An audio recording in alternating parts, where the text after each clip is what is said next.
안녕하세요. 오늘의 사연 지금 바로 시작해 볼게요. 이제 30대 초반이 된 남자입니다. 대학교 다닐 적에 제가 친구에게 크게 신세를 줬던 적이 있습니다. 그런데 그 친구의 어머니와 그런 일이 생길 줄도 몰랐고 상상조차 해본 적이 없습니다. 제가 집이 지방이라 못해 아주 깡촌이었습니다. 학생들도 몇 명 없었긴 하지만 그래도 선생님들이 너는 꼭 공부 열심히 해서 서울에 있는 대학을 가야 한다, 이런 이야기를 해주곤 했습니다. 실제로 모의고사 성적도 좋았고 해서 저희 가족들도 개천에서 용나는 거 아닌가 하는 기대를 하게 되었습니다. 서울대는 갈 수 없었지만 그래도 명문대라 부를 법한 학교에 합격을 하게 되었습니다. 집에서는 저희 공부를 돕겠다고 있는 재산 없는 재산을 끌어모아서 서울에 자취를 할 수 있는 여건을 만들어줬습니다. 서울에 연고도 없었기에 발품을 팔아 자취방을 하나 구하게 되었고 집에서 지원을 해줬지만 형편이 넉넉하지는 않아서 학교에서 조금 떨어져 있는 곳에 저렴한 곳으로 구하게 되었습니다. 오고 가는 게 불편하긴 했지만 혼자 지내는 데는 이보다 적당한 곳이 없었습니다. 방도 넓고 쾌적하고 나름 주방도 있었으니 말입니다. 학교 생활은 무난했습니다. 공부 말고는 할 줄 아는 게 없었기에 그냥 하던 공부하듯이 그렇게 공부만 했지요. 그러다가 친구 한 명을 사귀게 되었습니다. 제가 내성적인 성격인지라 친구를 잘 사귀기가 힘든데 이 친구도 농어촌 전형으로 저처럼 가산점을 받아서 들어온 친구라서 이야기도 잘 통하고 죽이 잘 맞았습니다. 이 친구를 사귄 덕분에 처음으로 학교 사람들하고 같이 술을 마셔봤습니다. 처음 마시는 술인데 제가 생각보다 주량이 세더라고요. 학교 선배들도 저보고 술 잘 마신다고 계속 따라주는데 저는 멀쩡한데 사람들은 하나 둘씩 픽픽 쓰러지기 시작하더라고요. 여자들하고 같이 술도 그 친구 덕분에 처음 마셔봤습니다. 술 게임하면서 마시니까 은근 설레고 기분도 좋더라고요. 그러다 술을 진탕 마시게 되었고 밖에 나오니 차가 다 끊겨버렸더군요. 그래도 걱정 없었던 게 어떻게든 학교 근처까지만 가면 학교에서부터는 집까지 걸어서 한 50분 정도면 도착할 수 있으니 꾸역꾸역 학교까지 걸어가야겠다 싶었습니다. 친구한테도 혹시 길이 애매하면 내 자취방에서 자고 가겠냐 물어봤는데 친구 녀석이 크게 웃더니 자기 사는 집이 여기서 가깝다고 하는 겁니다. 농어촌 전형으로 왔다고 해서 저처럼 자취생활을 하는 줄 알았는데 알고 보니 친구는 아파트에서 통학을 하고 있던 거였습니다. 그렇게 오히려 역으로 제가 친구 집에서 신세를 지게 되었지요. 어머니가 주무실 시간이라서 더 놀지는 못하고 그냥 하루만 신세를 지게 되었습니다. 이야기를 듣자 하니 친구가 대학에 합격하고서는 어머니와 같이 둘이서만 서울로 올라왔다고 하더라고요. 아파트는 자가가 아니라 월세지만 어쨌든 자식 곁에서 뒷바라지를 해주러 같이 올라왔다는 사실을 알게 되었습니다. 친구 녀석이 저를 배려해 준답시고 침대를 양보해줬는데 아침이 밝아서 누군가 저를 위해서 깨워낸 느낌의 잠에서 깨게 되었습니다. 저를 위해서 깨워앉는 건 다른 사람이 아니고 친구의 어머니였습니다. 제가 아들 침대에서 자고 있었으니 제가 당연히 아들 친구가 아니라 아들이라 생각해서 그런 장난을 친 거였죠. 저도 저대로 깜짝 놀랐지만 그 상황이 친구의 어머니도 많이 당황한 듯 보였습니다. 이러나 저러나 아들 침대에 아들 말고 웬 처음 보는 시커먼 녀석이 있으면 누구라도 놀랐을 겁니다. 친구 녀석의 어머니는 저희 어머니랑은 많이 다른 느낌이었습니다. 나이도 훨씬 젊어 보였고 아줌마라는 느낌이 전혀 들지 않았습니다.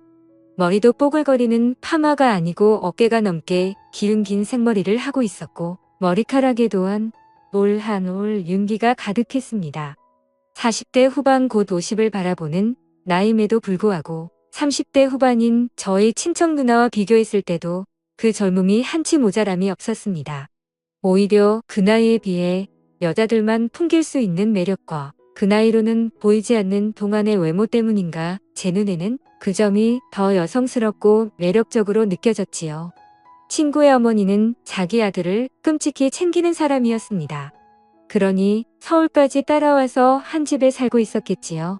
20대 초반에 친구를 가졌고 친구가 어릴 적에 친구 아버지가 돌아가시면서 당시에 젊은 여자 혼자 몸으로 아들을 키워냈으니 얼마나 애지중지하면서 키웠을지 안 봐도 예상이 갔습니다. 아무튼 아침에 말 못할 해프닝이 있기는 했지만 친구 어머니 말로는 이 친구가 고향에 있을 때부터 서울 올라오고부터 친구를 집에 데려오는 건 제가 처음이라고 하더군요. 그리고 친구 어머니도 저를 엄청 좋게 봐주셨고요. 학교에서도 더 가깝다 보니 학교 수업을 마치면 친구 집으로 가는 일이 더 잦아졌습니다. 친구 어머니가 솜씨도 좋아서 저녁도 같이 먹게 되었고 그러면 식비도 절약이 돼서 저는 저대로 돈이 굳어 좋은 점이 많았습니다. 거기에 저는 처음 봤을 때부터 친구보다 친구의 어머니와 더 가까워지고 싶은 욕심이 생겼기에 이런 식으로 자주 친구 집에 가서 시간을 보내는 게 좋았습니다. 그런데 그때까지는 몰랐지요. 친구 어머니의 미모 덕에 제가 정신을 못 차리기는 했는데 셋이서 이렇게 모여 있으면 친구 어머니가 친구를 바라보는 모습이 마치 아들이 아니라 그 이상의 무언가로 여기는 듯한 느낌을 받을 때가 많았습니다. 제가 친구 어머니를 계속해서 쳐다봤기 때문에 그 시선이 보통이 아니란 것쯤은 눈치를 챌 수 있었지요. 어머니가 아무리 신세대라고 한다 하더라도 저희 어머니 또한 저를 아침에 그런 방식으로 깨워준 적이 없었습니다. 장난으로 아침에 깨운다고 하기에는 너무 알아 깨워놨던 그때의 기억도 있고 해서 저의 의심은 점점 들어 확신으로 바뀌고 있었습니다. 중요한 일이 있어서 제가 아침에 학교에 가볼 일이 있었습니다. 그런데 너무 이른 아침 시간이라 시간을 맞추기가 너무 힘들었지요. 시간을 맞출 수나 있을까 고민하고 있는데 친구가 뭘 걱정하냐면서 자기 집에서 자고 가면 10분이면 학교에 도착하지 않겠냐고 하루 자고 가라고 하는 겁니다. 마침 친구 녀석은 그날 밤을 새고 아침에 일찍 집에 돌아올 예정이었고 친구 어머니도 마침 고향에 다녀올 일이 있어서 집이 빈집이라고 하는 거예요. 그러니 걱정하지 말라고 하면서 비밀번호를 흔쾌히 알려주더라고요.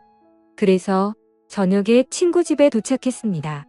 친구가 말한 대로 집은 빈집이었어요. 배가 고프긴 했지만 아무리 친구가 들어오라고 했다고 해도 남의 집에서 밥까지 해먹는 건 아닌 것 같아서 일찍 잠을 청해보기로 했습니다. 하지만 그 열기에도 저는 몸이 완전 얼어붙고 긴장해서 그런지 한기까지 들 정도로 몸이 벌벌 떨리더라고요. 그렇게 한참 친구의 어머니가 넋두리를 하는 걸 듣고 있다가 친구 어머니가 술기운을 이기지 못해 잠에 들면서 상황은 일단락되고 말았습니다. 잘못 움직였다가는 친구 어머니가 잠에서 깰 수도 있겠다는 생각이 들더라고요. 잠은 깨울 수 있지만 이 상황에서 친구 침대 안에 있는 게 자기 아들이 아니라 또 저였다는 걸 알게 되면 일이 커지지 않겠나 싶어서 그냥 숨죽인 채로 가만히 있을 수밖에 없었습니다. 저도 모르게 스르륵 잠이 들었나 봅니다.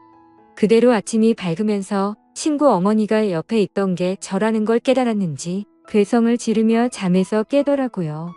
저도 사실 잘한 게 없었기에 아무 말도 못하고 있었는데 친구 어머니가 자기가 실수를 했다며 오히려 저한테 사과를 해오더라고요. 오히려 제가 친구와 친구 어머니가 동시에 있는 자리에서 제가 스스로 불편해하면서 티를 냈던 것 같네요. 그렇게 대학 생활을 보내고 있던 중이었는데 집안 경제적인 문제로 더 이상 제 학교와 자취비를 지원해주기 힘든 지경에 이르게 되었습니다. 친구가 아들 노릇해달라고 했으니 제가 어느 정도는 해야겠다 싶어서 친구 어머니를 부축해서 침실로 안내를 해줬지요. 그런데 친구 어머니가 잠에 들 수 없다고요. 그러니 그때 그날처럼 제가 어머님 옆에 있어 달라고 하더라고요. 이게 맞나 싶었는데 저도 사실 그때 추억은 좋았던 기억뿐이 없어서 모시기는 척 침대 안으로 들어갔습니다. 결국에는 선을 넘고야 말았습니다. 처음이 어려웠지 한번 시작을 하니 걷잡을 수가 없더라고요. 꽁트 같은 데서 보면 신혼부부가 서로 눈만 마주쳐도 그렇게 되는 걸 풍자하곤 했는데 그게 괜히 그런 게 아니었습니다. 바로 제가 그러고 있었으니까요.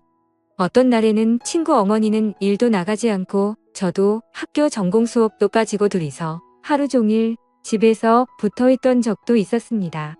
그렇게 하루하루 정말 몸이 나만하지 않을 정도로 열심히 즐겼습니다.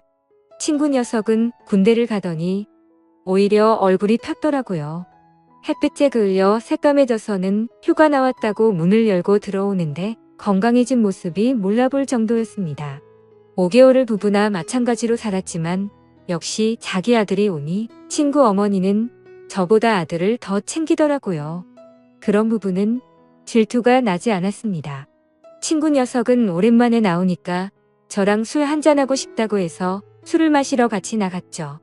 친구 녀석이 아들 노릇을 잘해주고 있냐고 물어보는 말에 제가 얼버무리며 잘하고 있다고 대답했습니다. 그런데 친구 녀석이 의미심장한 말을 하더군요. 어머니가 아버지 떠나고 나서부터 외로움을 엄청 많이 탄다고 자기한테 죄책감 하나도 없으니 어머니를 위해 최선을 다해달라고요. 친구 녀석은 제가 이미 자기 어머니와 이렇게 될 것을 알고 있었던 겁니다. 오히려 그전에는 자기가 하던 일을 친구가 해주고 있었던 거죠. 외로움이 많은 어머니를 위해 하는 효도라고 하기에는 너무 엇나간 게 아닌가 하는 생각이 들었습니다. 친구 녀석도 그걸 알고 있다고 하더군요.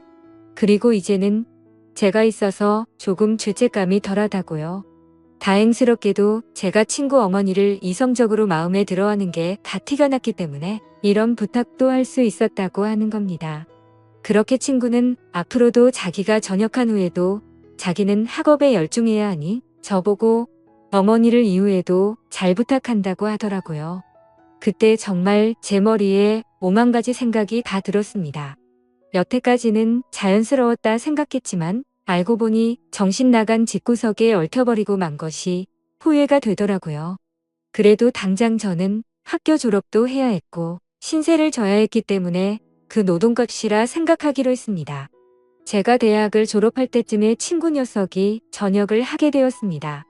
그리고 그때 다시 모든 걸 원래대로 돌리는 게 가장 맞는 방법이라는 생각이 들었지요. 그래서 친구 녀석이 돌아온 그날 저는 짐을 챙겨서 그 집을 나왔습니다.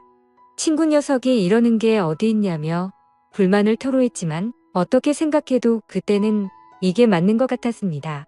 그렇게 저는 졸업 이후로 도피하듯 군입대를 하게 되었고 그 뒤로는 친구 녀석하고는 연락이 끊겨서 솔직히 지금은 죽었는지 살았는지조차 모르겠습니다.